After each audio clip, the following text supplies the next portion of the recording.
Oke, selamat malam. Assalamualaikum warahmatullahi wabarakatuh. Apa kabar semuanya? Semoga dalam keadaan sehat walafiat. Oke teman-teman, malam ini saya menyampaikan materi tentang re-entry ya. Ternyata masih banyak yang bingung. Dia sebagian komentar di kolom komentar dan sebagian chat admin di Telegram masalah re-entry nih. Jadi kalau tidak ekstrim itu seperti apa, Bang? Jadi ada sih ya konfirmasi entry itu yang nggak harus ekstrim. Contohnya ini saya berikan satu contoh. Di sini ada momentum buy. Nah, dan di sini re-entry ya, re-entry dari momentum buy ini. Jadi kan ini saya contohkan dari daily. Kita turun satu time frame di H4. Nah, H4 ini kan biasanya saya menyarankan itu untuk ekstrim. Nah, di sini tidak ekstrim. Tidak ekstrim kok saya entry di sini. Nah, di sini nih teman-teman ya. Saya sudah pernah menyampaikan dia bisa membuat area re-entry di MA50 ataupun MA200. Bisa juga reject dari low BB ya. Nah, di sini kan kita aplikasikan dengan SNR, kita kecilkan market. Nah, di sini kita lihat sama-sama nih. Di sini ada area support ya, teman-teman ya. Di sini ada area support dan dia re-entry di MA50. Di sini. Nah, di sini walaupun tidak ekstrim, ekstrimnya kan masih jauh nih. Ya low BB-nya dia nggak sampai menempel. Itu bisa kita ambil nih. Karena apa? Di sini kan ada support dan dia membuat re-entry di area MA50, dia tidak sampai di area ekstrim sini ya, teman-teman ya. Di sini apakah bisa diambil? Bisa. Ya, bisa karena kita lihat apa? Data masa lalu ya, data masa lalu market. Karena data masa lalu market itu tidak jauh-jauh beda. Misalkan di periode belakang terjadi support di wilayah ini. Nah, di sini ya. Di sini kemungkinan besar di sini tetap akan menjadi wilayah support. Karena pada dasarnya support itu tidak akan tertembus hanya dengan satu kali ya biasanya ya. Misalkan nih seperti ini. Ini kan ada support di sini. Naik, dia turun. Nah, kalau turun sekali seperti ini, dia tidak akan mungkin langsung menembus ini, teman-teman. Pasti dia akan kembali naik dulu. Dan dia akan turun. Nah, kemungkinan turun ketiga ataupun keempatnya itu baru akan tertembus supportnya. Biasanya sih seperti itu untuk data-data market. Nah, jadi konfirmasi seperti ini bisa kita ambil ya. Dia kan tidak ekstrim, namun dia re-entry di MA50. Di sini juga ada wilayah support. Dan kita lihat tren juga sedang naik di sini. Tren sementara ya. Jadi MA50-nya berada di bawah. Di bawah candlestick. Berarti kan kuat gitu loh ya alasan kita untuk mengambil buy. Walaupun di sini tidak terjadi ekstrim, teman-teman. Ini masih bisa kita ambil walaupun di sini tidak ekstrim. Namun alasan ini bisa kita ambil ya. Jadi seperti itu. Kalau kita menunggu setup komplit terkadang kan lama nih. Takutnya teman-teman itu nggak sabar untuk menunggu. Nah, lalu time frame ketiganya di time frame berapa sih kalau daily? Jadi dari daily itu ke H4 dan H1 ya.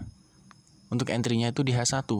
Nah, di sini break MA50 menjadi CSAK ataupun break MA50 menjadi momentum ini. Jadi wilayah buy-nya itu di sini. Nah, di sini ya. Ini saya pasang SL, namun untuk TP tidak saya pasang. Ya.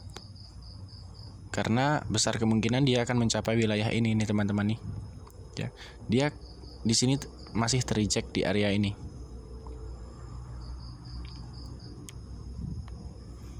Nah, di sini ada area support juga. Nah, di sini. Ini masih saya buka untuk TP-nya. TP-nya belum saya kasih TP. Dan ini nanti ya. Mungkin akan saya close manual jika harga sudah terlihat tidak memungkinkan untuk naik. Nah, jadi seperti itu ya untuk analisanya ya. Jadi tidak harus ya untuk time frame keduanya itu ekstrim, tidak harus. Kita bisa memakai area re-entry di MA50. Nah, misalkan tidak ada MA50, gimana Bang? Kita cari area rejection dari low BB ataupun top BB. Misalkan kita coba dari daily, kita kembali ke daily, misalkan di sini kita tandain ya, kita coba dulu ya. Kita lihat nih di sini.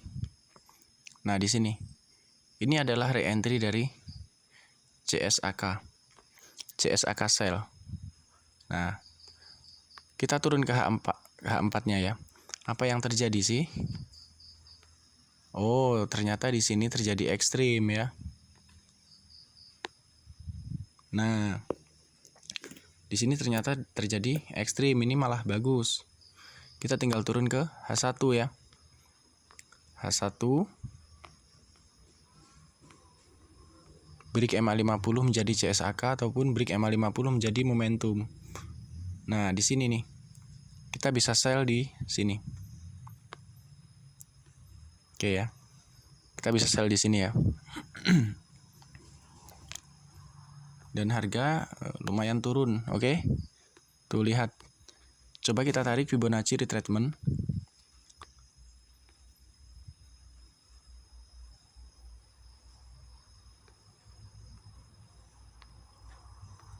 Jadi konfirmasi itu ada banyak ya teman-teman ya.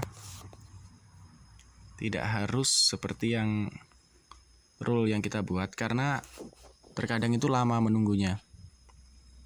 Tetapi paling bagus itu adalah ekstrim, itu paling bagus karena akurasinya paling tinggi.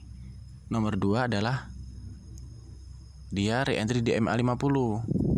Dan nomor 3 baru rejection top BB ataupun low BB. Tetapi kalau ada ekstrim ataupun ada re-entry di MA50 itu justru lebih bagus ya, dua itu ya. Coba kita lihat di sini. Oke, TP1 dapat di sini. TP2 dapat sampai di TP2 ya harganya ya. Karena re-entry dari daily biasanya sih memang sampai di TP2 ya teman-teman.